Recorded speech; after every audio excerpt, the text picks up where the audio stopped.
It is time to do another update on the markets and several stocks that I'm following, and I'll even toss in a little bit of crypto still. There's a whole lot that's jam-packed in this video. I am Dr. Stock, Doctor of Education, and I saw Santa the other day, and I decided to try a dad joke out on him. I said, hey, if you were to buy a Bluetooth speaker, would it be Bose? And Santa got real red in the face and angry, and he says, why do you think I would use Bose? And I was like, oh, I'm so sorry, Santa. I didn't mean to offend you. He goes, I'm just ribbing on ya. Touche, Santa. Touche.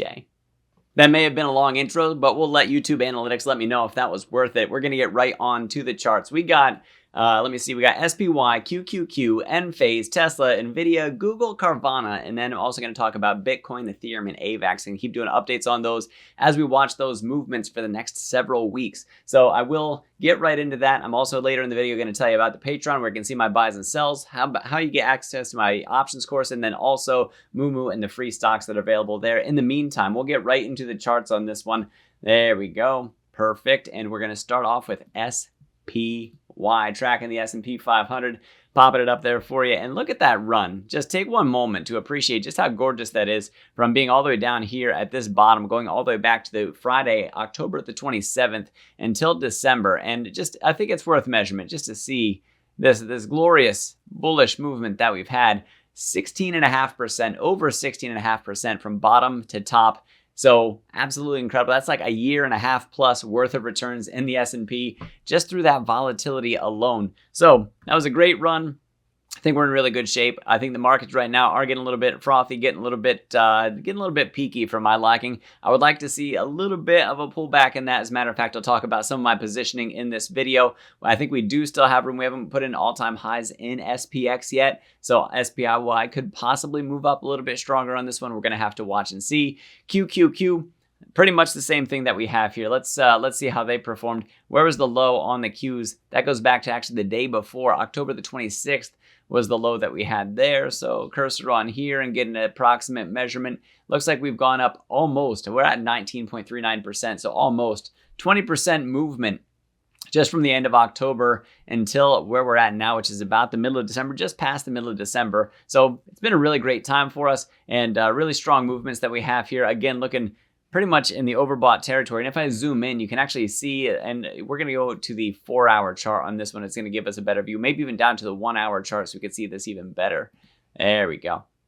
So when you look at the 1-hour chart on this, you can see the rising wedge that's forming on this one. It is possible that we pull back in the near term. I put a little bit of cash out there with TQQQ. I put a put out there. We'll see how it goes. If we happen to break down out of this bottom part of the trend line here, we could come back possibly to about that 405 level, possibly even 403. We're going to have to watch and see. And after all this up, a little bit of down is a very sensible and a very healthy thing. It actually allows us to kind of get reset and find our bearings again and actually position ourselves better in the market. So most definitely want to watch for that. Now, Enphase I want to toss in here because this one I've been talking about for a while, and I said that once we broke that resistance at 112, which I turned into support since we were above it, broke above it, we had room to 120. We hit 120, we pulled back a little bit, kept it as resistance, broke up above it, kind of relaxed a little bit, and today we popped up over $136 per share as a high price. We closed at $135.32. So that was pretty incredible for Enphase. And we are once again getting to that pretty much significantly overbought part of this. We could have a little bit more room drawn. I still have that resistance up there. That next target is about 145. And after all this extendedness that we have now, it'd be nice just to settle a little bit and allow us to reposition ourselves. I think we have some really good support at 130 unless there's a big market sell-off or something like that. But Enphase is one. You can see just how much they've been beaten up. And now that we finally broke out of this trend line, we were at, let me see if that's the previous all-time high. It is. So this thing was up over $300 per share, and now we're excited about it being back up over 130. So that's going to be absolutely incredible if we see that bullishness return back to it. We do have that 200-day to contend with, by the way, which right now that 200-day is about 148.47 as of today's close. So we're going to be watching for that too, because should we make it up there, that's going to be significant resistance for us. But I will tell you, as soon as that 50-day that we have down here in blue and in red, as soon as that starts curling up towards the 200-day and hinting at the fact that a golden cross is possible, if that's coming for us anytime soon, man, oh man, this thing's going to blast off, and we want to be on the lookout for that one. So it is possible for Tesla that, or my goodness, for Enphase that we do see further bullishness coming out of it. We do want to watch that 200-day. That's where that real resistance is going to come in. We're going to be watching that and seeing what happens from there. So it'd be cool to see it cool off a little bit. If we look at a weekly basis for this chart, by the way, going out to the weekly, we're actually just crossing the 50, and I said just crossing that 50 on the weekly basis. This is part of a longer-term bullish trend that we're looking at, so I think that 145 stays on the table as reasonable, possibly that 148 that is where that 200-day is that I was talking about. And if you look at this, not too far north of that is where we start to play around with 150. So Enphase, keep watching it, keep it on your radar, and I think it can still do good things for us, even if it does pull back in the near term. I don't think it's done with its run up yet. I did misspeak and say Tesla earlier. Now it is time to talk about Tesla. So for Tesla, we got a double peak between yesterday and today. Man, this thing does not like 258 right now. So we got rejected twice at 258. The momentum that we look at on the 15-minute chart here, not so bad for us. Let's go out to the daily chart for Tesla to see what's waiting there for us. There we go. All the way out to the days. And man, I got a lot of stuff drawn on here. There we go.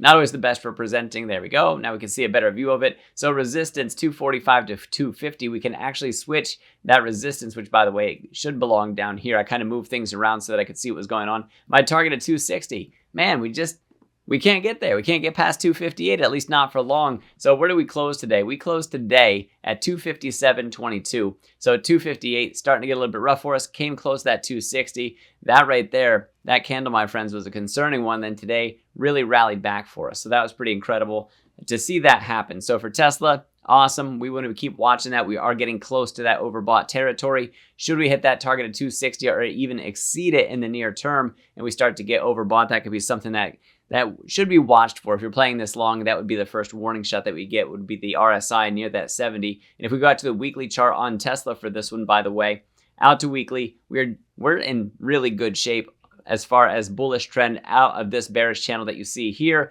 Haven't quite hit that target of 260, and we got plenty of room to the upside on this one. Let me reset the chart view.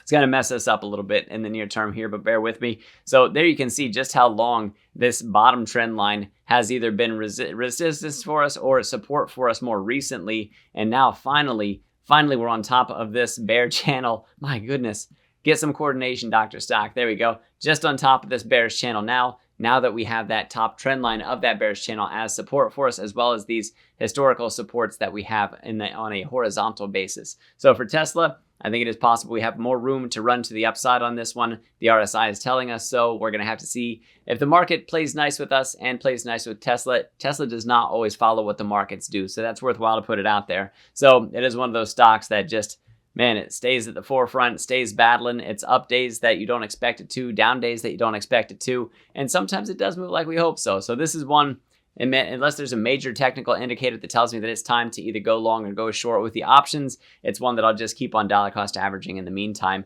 as I am a long-term investor on Tesla. So move along to NVIDIA. So here for NVIDIA, I've been talking about this possible cup and handle. So right here would be that cup part of it. And then today, let me zoom in on this. So we got rejected right around 500. It was actually a little bit north of 500 that we got rejected. We made it up to the previous day was 504.33. Today we peaked out at 497. We opened at 494. We actually closed at 496. So maybe it is possible that we're starting to see this trail off a little bit. And I wanted to give a little bit more commentary for NVIDIA for the prices that we can expect here. So it is possible that we get a 50% retracement from top to the bottom of this thing. So if I put my cursor on the top, grab down to the bottom, it tells us about where we could expect that handle to go down to. And that's actually right at about 480, like I talked about in yesterday's video as we look at this one. So if we do come down to 480, then this bottom to top distance that we have here, which is about $50, that would send us up to 530. Yesterday I said 525. So that could be something where we almost make it up to this blue line that you see up here. 530 is actually right about there. And that's if that top of the handle, should we break to the upside? Should we get that handle in the first place? There's a lot of ifs, and I think it's reason to continue to watch it and wait for that moment. Should it take place for us, that is something that we could see possibly that $50 move off of that. So we're going to have to see if we drift in the meantime, and if we manage to even hit that $50 climb from that handle. So most definitely, I think something to be watchful for. So let me get rid of that. NVIDIA, keep it on your watch list. I think there's further bullishness to come. And I think after the market settles for a little bit and takes a breath, that the bulls, as soon as they're cooled off and ready to go again, I think that we could possibly run a little bit more. Maybe it's in these next 2 weeks. Maybe it's a little bit in January. But I do think that the market still has a few highs left in it, even if it does settle in the near term. So about some plays that I've made, Google is one that I took a position in. So for this one, I think I mentioned that before, that I have a call option out on Google. And you can see how this narrowing is treating us right now. Look how well this candle fits in here, just from top to bottom. And if we were on the weekly chart, let's shrink this down to the daily chart. We'll get a little bit more detail on this one. There we go. So here's the current week that we're in is these two candles, and this one just touched that top trend line today. Couldn't break out above it. We got just barely shy of it. Couldn't seem to hit 139. Couldn't keep it. And we'll happen to watch and see the RSI is looking good right now. We're up above the 50-day EMA and SMA on this one. If we break this trend line that's coming down this way, we have room up to 140. Up above that 140 could leave us room up to as high as 150 if we really start to take flight for Google. So we're going to have to keep on watching this, keep it on our list here. And for me, I'm telling you that if we start to fall back downward, and especially if we break this bottom trend line, I just got to cut my losses for the call option that I have out there. As of right now, I'm in the green for it. A little bit on the profitable side. I think maybe close the market today at about 10% up on that one. Remember, there is time decay that goes along with those, and the expiration only does go out to January the 19th, which doesn't give me a long time to be in that options play. And also that means the time value is going to be pretty significant at that point. So you want to pay attention to those things. I do want to see it hit 140 sooner than later. And that 140, depending on how long it takes, maybe I'll take my profit then. Maybe I'll wait and see what the momentum looks like. It'd be nice to see it break up above 140, because then that would mean this inverse head and shoulders play that I've been talking about really does start to get confirmed and is a very bullish sign for us. So like I said, that comes up above the neckline resistance at 140. So we most definitely want to be watching for that break above 140. In order to confirm the neckline, that means first we got to break up above this trend line that it's setting right now, which hopefully gets broken in the near term. And should we fall at the bottom of this thing, that's going to cancel my play. I'm just going to cut my losses and be out of it. Moving on from there, something else I did today, I took a pretty sizable risk on this one to jump into some Carvana that we have, and not for the bullish direction because of the overbought nature like it is. And when you look at the Bollinger Bands that I have on here right now, this is set to 3 standard deviations, and here we actually popped out above it and then closed back inside of it. We didn't make it outside the 3 standard deviations, but at this point in time, after all that volatility that we have, it's going to be pretty darn tough to do. So let's actually back that off to 2 standard deviations, which is more typical for the Bollinger Bands when you put it out there. And what you'll see is that we've been closing outside those Bollinger Bands day after day after day. I think this thing's going to settle back towards the mean, and the mean on this thing is back all the way around $40 per share. Now, mind you, the mean is going to keep on moving up. I think the price might possibly start to come down. We do have a bit of a rising wedge pattern that you can see better. Should I go out to there you go, we'll go at the 2-hour chart. You can see the pattern that we have on here, and it is possible that we fall through there. I think that I closed out the market in a profitable territory with that put option that I took. I will say that it's much better should you wait for that confirmation to fall out the bottom of this trend line, where you could get confirmation that it would possibly drop further. So that would be something with a rising wedge when you want to watch for the break down through this bottom trend line to have a better guarantee, to have confirmation. Nothing is ever a real guarantee, but that would be a better confirmation that a drop is imminent, which then means that you're eating less time value potentially, even if you didn't necessarily catch the top. I don't know if I caught the top of this thing. If I did, it's going to be awesome for me. If the top is not in yet and it keeps on climbing, that's going to be very painful for the put option that I put out there. But I did want to give that commentary to it. Now, I did take one other options play, and that's based on what we see in the cues here with this rising wedge. Should we fall at the bottom, this is going to work out very handsomely.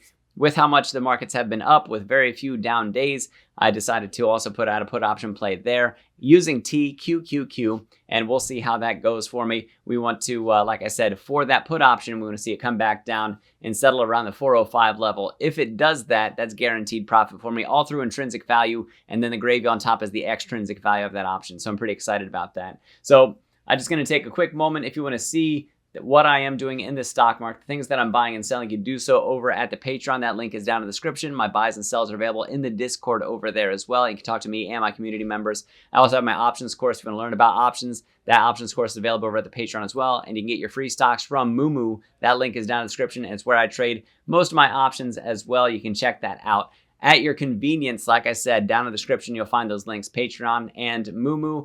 going over to Bitcoin. Bitcoin rallied out the top of this thing and it was like, woo, game on. And then it just sort of sputtered out on us. So this is the 4-hour chart that we're looking at. We still are bouncing off this top trend line that we have right here. As a matter of fact, if we extend it, we could even treat it as support. And we do have some other supports in here right on 41.3, 41.1, and we keep on coming off the bottom here right around $40.5 thousand per Bitcoin. So we want to keep an eye on that to see where exactly that goes for us. We don't want to break down through that 40.5. That could send us back down to that 38,000. Now, mind you, should we find support and start to bounce things and turn things around, I'll be taking some of the miners plays that are out there, such as Mara would be one that I used before. Most likely I'd use it again. When we go to Ethereum, look at its 4-hour chart, you can see we have a bit of a double bottom and a quick little bounce off of that bottom that we have right here. And we do need to make it back north of these trend lines once again to return to a more bullish place, we'll say, for Ethereum. Not necessarily that we're in a bad place, but it is going to take a little bit of Bitcoin support in the near term, most likely, to allow this to keep on rallying for us. So we want to keep an eye on that. Now, this is an interesting one, AVAX. When I was looking at this, I want to let you guys know that was the bullish channel that we were in. You can see we broke down through it. Where does that put us now? Well, let me get rid of this line and this line. And I wanted to do this in the video so that you could see it taking place. And let me click up here. Come on. There we go. Listen, as if my coordination wasn't bad enough, this thing also doesn't want to always cooperate with me when I'm clicking around. And let's get a nice view with this trend line. I think let me do one more little tweak on this one.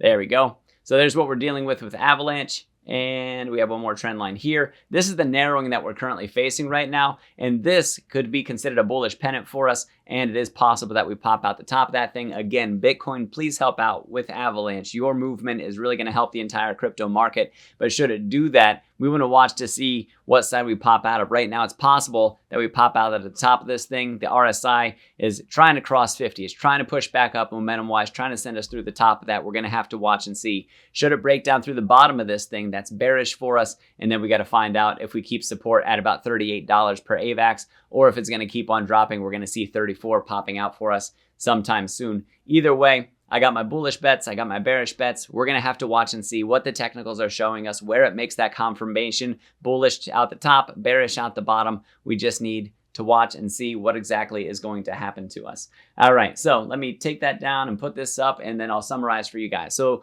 the markets, it would be absolutely wonderful to watch them pull back in the near term just to kind of find out where that base of support is. And then from there, I think that we'd return to a more bullish state for a little while longer at least. I think December, January, between those 2 months that we're still going to finish up really well with the stock market, and then we're going to have to replan and repoint based on what we see as the market develops. So End phase, I think, still has gas in the tank. Haha. And let me see, Tesla also possibly still has gas in the tank. That's even funnier. And then NVDA. We'll watch and see if we get that cup and handle. It is possible that should that handle come down too low, that retraces past that 50% Fibonacci, should that come down too low all the way to the bottom of the cup, that could actually signal a possible double top, which is a bearish thing. So we don't want that handle on the cup to start drifting down too much. I did talk about that today over in the Discord, and I don't mean to spook people or scare people when I say that. All I'm saying is we got to pay attention to what technical is there in front of us. Right now, I anticipate the cup and handle. I do not anticipate the double top. We'll watch and see what exactly we get from that.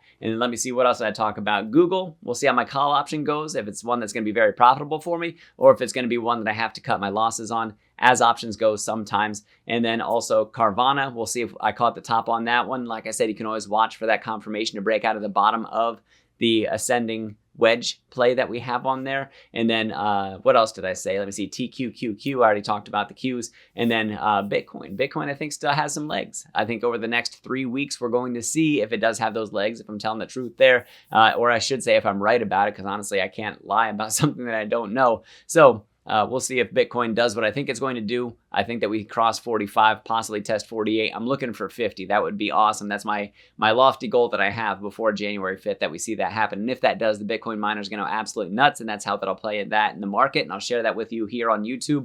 And then also, let me think, what else do we have? Oh, Ethereum is going to follow suit. AVAX, I think, is also going to go off the chain as well. So thank you guys for watching this. I really do appreciate it. If you want to talk to me and my community members, see what I'm buying and selling, the link for the Patreon's down in the description. Come on over. We'd love to have you over there. And then your free stocks from Moomoo, get access to a wonderful trading platform. Also, with your deposits, get your free stocks. That link's down in the description as well. As always, guys, I am Dr. Stock, Doctor of Education. Remember, my friends, that learning is earning, and we'll see you in the next video.